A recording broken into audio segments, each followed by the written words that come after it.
Want to reset your DeepSeek account password? In this video, I'll walk you through the process step by step. Don't forget to like this video, subscribe to my channel, and share it with others. First, open your browser and head over to deepseek.com. On the home page, click on Start Now. This will take you straight to the workspace. In the bottom left corner, click on My Profile and then select Log Out to sign out of your DeepSeek account. Once logged out, click on Forgot Password. Now, enter the email ID you used to sign up for DeepSeek and click the Send Code button. A verification code will be sent to your email.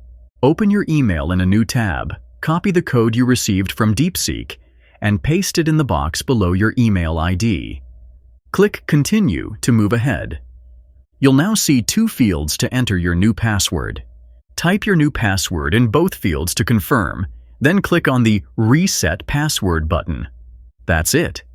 Simply log back in using your email and the newly created password, and your DeepSeek account password will be successfully reset. If this video helped you, make sure to like, subscribe, and share. See you in the next one.